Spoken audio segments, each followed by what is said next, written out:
Catch up on all the live shows right here on africatechradio.com. Whatever you do, always give 100%.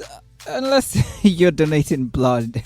Also, if you think yourself too small to be effective, imagine yourself in a dark room with a mosquito. Yes, that sound, the buzzing. Like you're about to say a prayer. Whatever happens, if you feel stuck in the middle, smile and keep working or keep walking. Welcome to Tony's Tech Side. I live stream on www.africatechradio.com every weekday from 9 a.m. West African time till midday. Wherever you're listening from, like, comment, and share.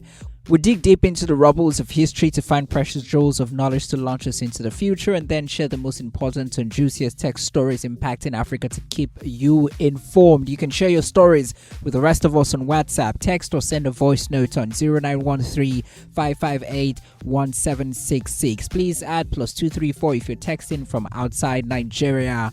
And 1st of October in Nigeria is a national day because that's the day Nigeria marks its independence from British colonial rule. And in 1982, the first commercial compact disc player, CD player, the Sony CDP-101, went on sale in Japan. On the 2nd of October 1955, is when what we consider as the world's first fully electronic computer, after 11 years of continuous service, the ENIAC computer was retired from service. On 3rd of October 1950, AT&T Bell Labs researchers John Bardeen, Walter Brattain, and William Shockley received a U.S. patent for their invention of the transistor, which they had successfully demonstrated 2 years before then, earlier.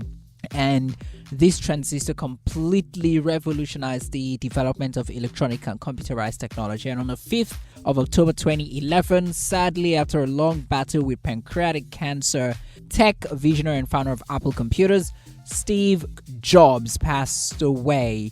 His contributions to technology are quite undeniable. And with Steve Wozniak, they started the PC revolution with their Apple II computer.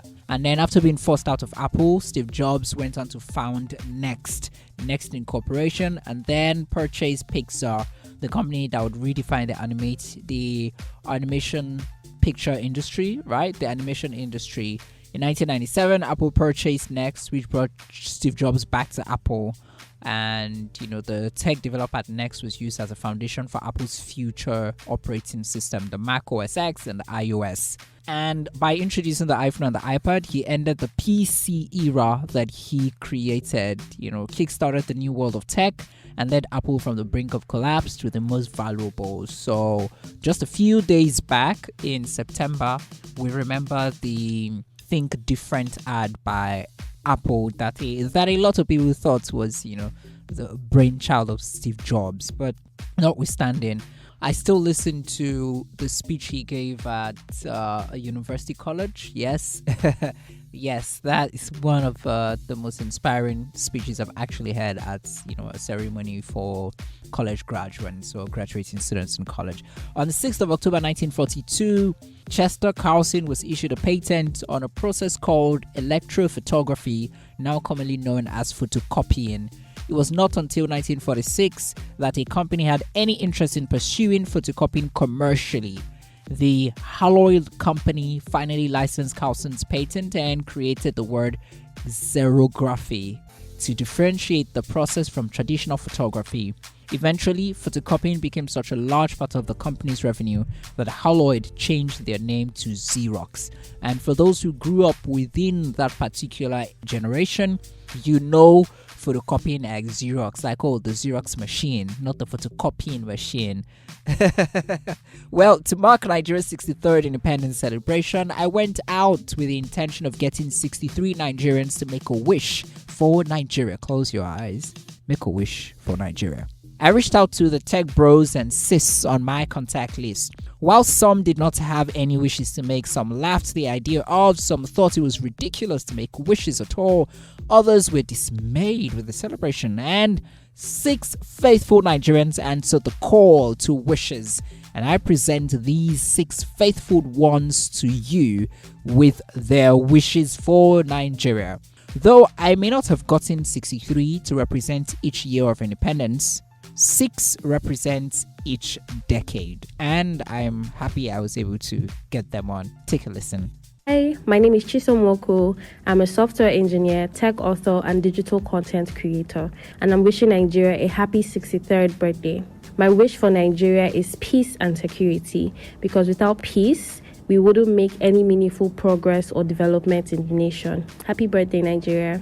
Hello, fellow Nigerians. My name is Uge Udebunam. I am a researcher and a journalist. Here is my wish for Nigeria at 63. May Nigeria be great again. Thank you.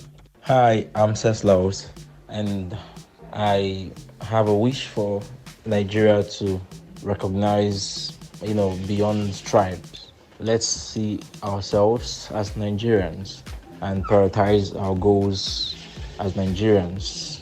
Happy Independence Day, Nigeria. Happy Independence Day, Nigeria. This is Adeze, and my one wish for Nigeria would be, I wish that Nigeria could be safe without you having to worry about insecurity when you're going from point A to B. I wish that could be realized by our next Independence Day. Thank you. Hi, my name is Kingsley Owadara. I am an AI researcher, and as Nigerian clocks 63, I'm wishing Nigeria more of technological innovation and wisdom on how to regulate it and promote the local talent. Thank you very much. Hi there, my name is Ayomide Ibironke, and I am a public relations and communications consultant. As my country, Nigeria, today marks 63 years of independence, my only wish for Nigeria is for the tears, hunger, blood, and poverty of the people to be replaced with a lot of laughter, happiness, good security, and good governance that have the interest of the people at heart. Thank you so much, and happy Independence Day to Nigeria, my country. Now past the wishes we have made for Nigeria, it's time now, afterwards, to walk the work and not just talk the talk, right? Still sticking with Nigeria, stories making the rounds, most impactful stories on the continent of Africa, starting in Nigeria. Dr. Halilu Shabar, the Director General of the National Space Research and Development Agency in Nigeria, has said that the valuation of Nigeria's space industry could be as high as $1 billion.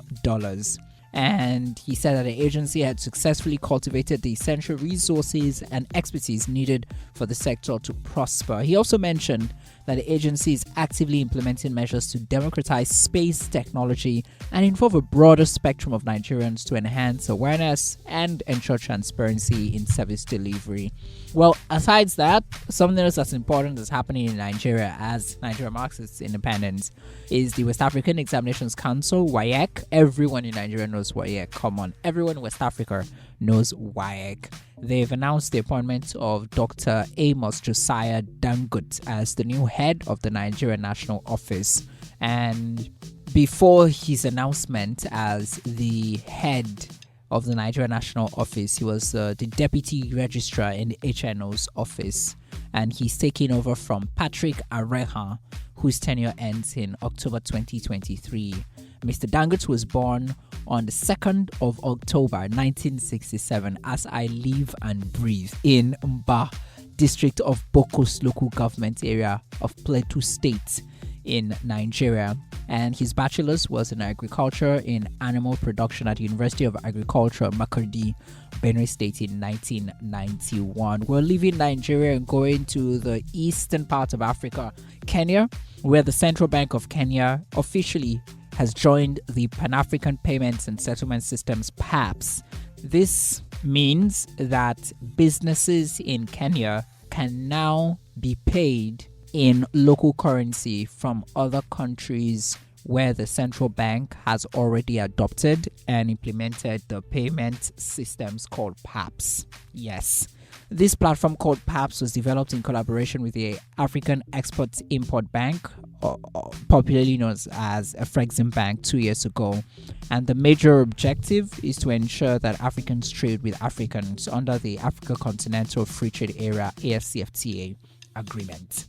Now, the Central Bank of Kenya, known as CBK, is the 10th African central bank to join PAPS. And this is alongside the Central Bank of Nigeria, Ghana, Liberia, Guinea, Gambia, the Gambia, Sierra Leone, Djibouti, Zimbabwe, and Zambia. I hope I didn't mention that Zambia before. Now, there's a deadline of 2024 for all African central banks to sign up with PAPS so that we can all start trading with ourselves, with one another. Currently, about 28 commercial banks have signed up, and West Africa has the most with 12 Ghanaian and 11 Nigerian banks each, respectively. For banks that have operations in Kenya, there is Standard Chartered, EcoBank, and KCB. The EcoBank and KCB signed up to PAPS in June this year. Okay, we're moving on, still in Kenya though, but to another authority, the ICT. The ICTA, that's the ICT authority, has told public institutions in Kenya that they can now send their e-waste, electronic waste, to minimize the adverse environmental impacts of e-waste and then create jobs also. The authority targets to collect 100,000 devices from over 200 public organizations.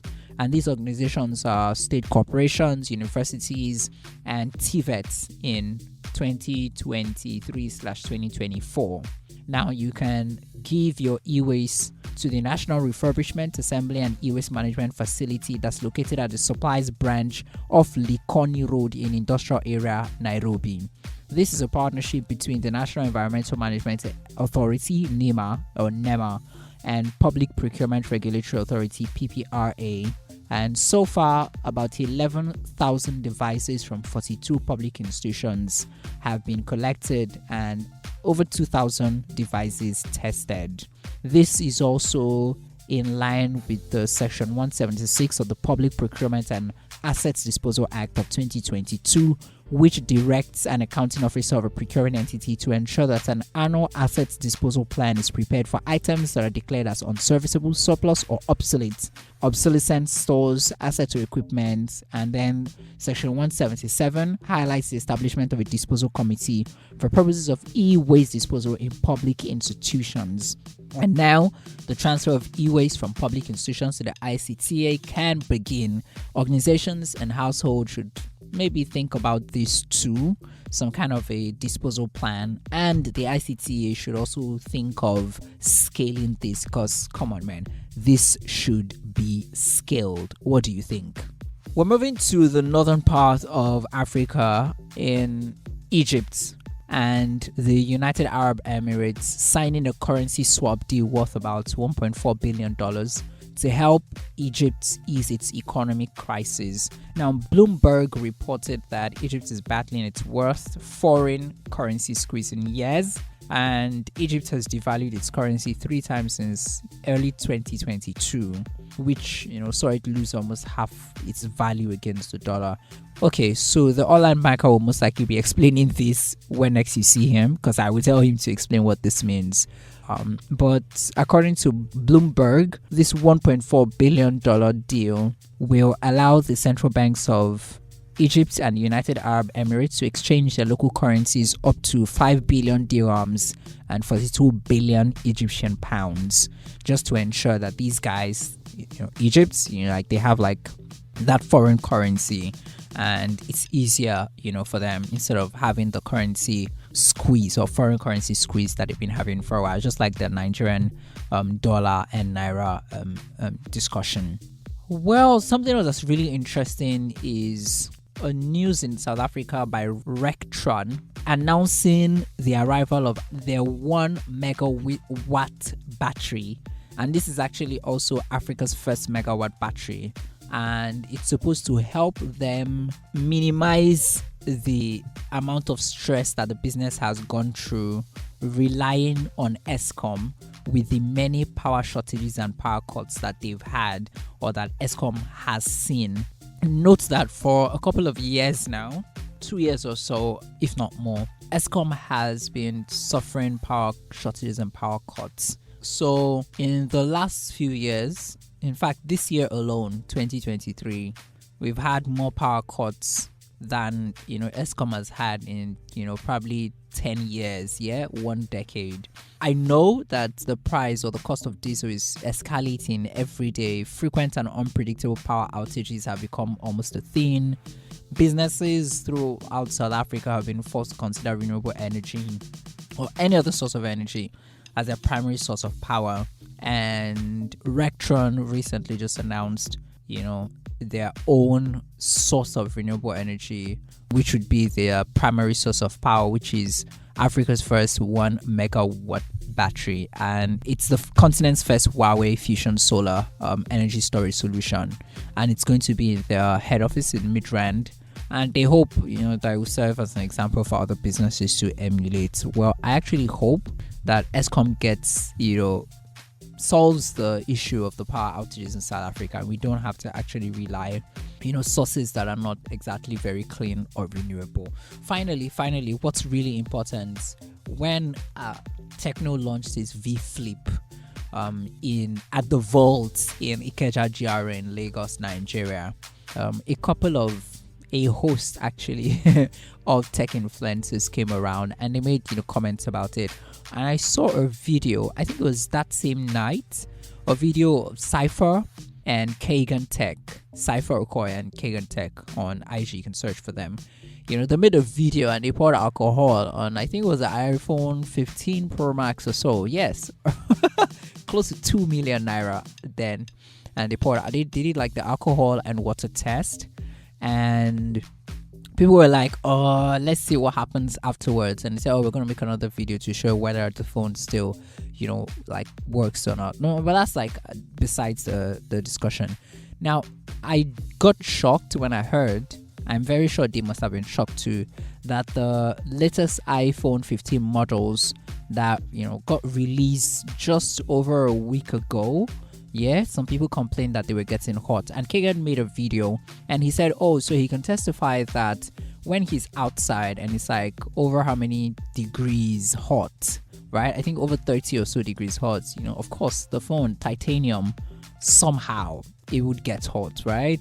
Okay, maybe not just hot, but quite hot. And sometimes you might not really even be able to hold it in your hands. But when you're in room temperature, kind of cold or kind of warm, it's actually just fine. Nothing happens to it. Apple on Saturday said that they would issue a software update that would address customers' complaints about the latest iPhone 15 models that got released just over a week ago, and people started complaining that they were running hot.